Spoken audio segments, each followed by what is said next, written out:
So in this video then I wanted to talk about the topic of, are love and light the same thing? Because somebody posted a comment below one of my videos, I don't know, a month or two ago or something. And it was a video in which I suggested that the masculine energy corresponds with light and that feminine energy corresponds with love. And so this guy posted below the video saying, "What are you talking about? That's ridiculous. Love and light are the same thing." And as I see it, this is not the case at all. Love and light are very, very different, and obviously it just depends on your conception of what these terms actually mean, but I will go ahead and offer my own viewpoint and perspective on this. So, as I said in that other video, then, as I see it, then the masculine consciousness is the pure light of awareness, and that feminine energy is the feeling of love. And ultimately, you cannot have love without feeling. That love, real love, is not a thought. Love is a feeling.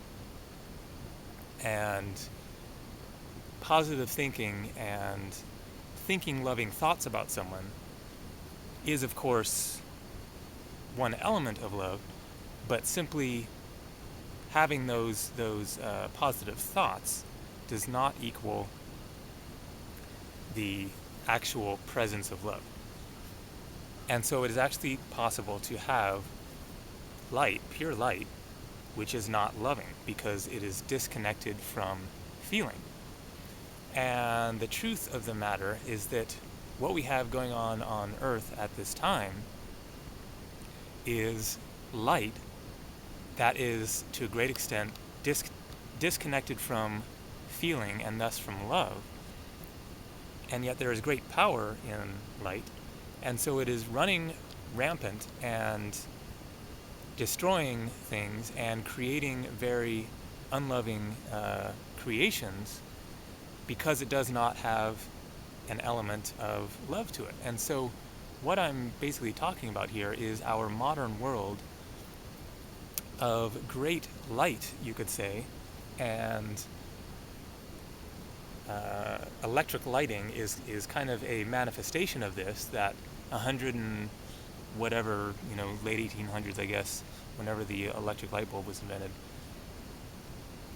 Light was invented, and then along with that, you could say that this phase began before that, but that's definitely a very potent symbol of this ability to create light other than from the sun or from a flame of some kind. Electric lighting has lightened up the world, but then what has resulted since that time with the whole progress of technology is that we have great light all around the world. We have electric lighting, we have flashing neon signs, we have computers, we have satellites, we're able to see through telescopes into the furthest reaches of space. We have all of this stuff that is very intelligent. It has the light of intelligence and information and the ability to make seemingly magical things happen and to enhance our lives in a myriad of different ways. But there's something missing there. Along with this technology that is just accelerating and accelerating, decade by decade, leaps and bounds, comes environmental degradation. And so in the process of making all of this fancy, complex stuff, then we see our physical world being just torn apart.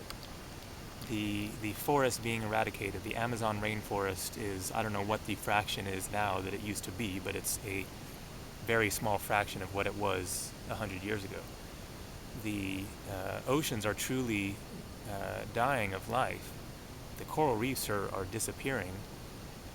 In the middle of the Pacific Ocean is a continent of garbage stuck in the currents of just plastic and trash that is not going anywhere anytime soon. And then elsewhere in the oceans, there's garbage all over the place, and then the pollution of oil, that massive oil leak that happened in the Gulf of Mexico a few years ago, that ejected oil all into the oceans. And then now we have this Fukushima mess in Japan, which is not making news, but I just saw a video just last week on, I think that it was Greg Hunter has a YouTube channel in which he is basically giving like alternative news and interviewing insiders into the economy and whatnot. But in one of these videos, and it was someone who actually lived in Japan and had some insider information, and the Fukushima nuclear plant is still completely out of control and is still dumping toxic nuclear waste into the ocean every day. There's actually like a river that just a natural river that flows by the plant that they can't stop, and it taps right into the nuclear waste that is still flowing out of the plant itself, and then the river is flowing straight into the ocean. So you just have this direct flow of nuclear waste straight into the ocean that is then contaminating the entire world to some extent. And so here we are with this amazing technology, and yet it is leading to disaster on many, many different fronts. And this is a result of intelligent light that is completely out of whack and out of balance with the feeling element of love. And especially the military-industrial complex is, I think, the best example of this. They have the latest technology. They can create these weapons that just do horrible things, that are robots that are practically intelligent themselves, all for the purposes of destruction, war, and killing people, with not an ounce of sensitivity or any kind of a love element there. Their fixation is on their enemy that is out there that they're trying to eradicate.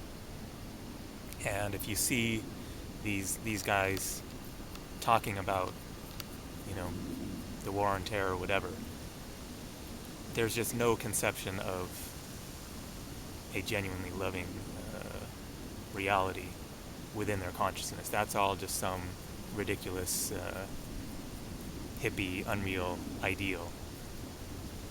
And their focus, no matter what, is on an enemy that their whole mission, their purpose in life is on how can they figure out how to eradicate an enemy. And so that is light running wild, because these are intelligent people working with incredibly high technology, and yet for extremely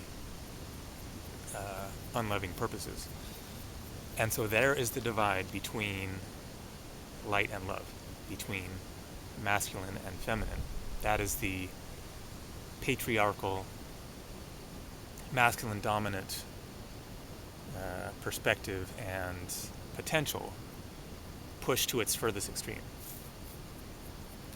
And so no, love and light are not the same thing. Someone could use different terms, yin and yang, or masculine and feminine. There are different ways of looking at it, of course, but this is the whole problem. This is what's going on planet Earth, is this disconnect between the mind and feeling and emotion, and how out of whack and out of balance things can get when that is the case. And so this is why in my view, then the spiritual path should not just be about working with the thoughts and working with the mind, and how can I adjust my thinking patterns in order to solve my spiritual conundrum, because this is just working with the light, with the upper chakras, with the masculine element of our being, and that is absolutely part of it. I mean, the mind of these unenlightened people is all twisted and bent out of shape and distorted, and their thinking patterns are all messed up. But we need to also be figuring out how to come into a place of greater feeling, and the route to that is through the emotions, and getting more in touch with what you're genuinely feeling within, and accessing different feeling states, and understanding that there is a whole realm, a whole world of feeling within our consciousness, of various states that we can experience, and to make our focus much more directed towards the feeling, and recognizing and honoring the importance of emotional energy, and what that energy's role is within the whole experience of life, and coming to a place of greater feeling, because that's what empathy is, that's what compassion is, that's what genuine love is it's a feeling state, not just having the right thoughts. So that helps clarify some things.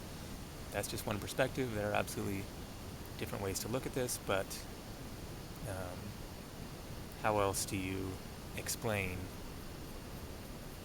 such intelligence wreaking such havoc around the world, other than a disconnect from an integral part of themselves that they are not recognizing and not working with, and thus their actions are imbalanced, and thus are having a very imbalanced outcome.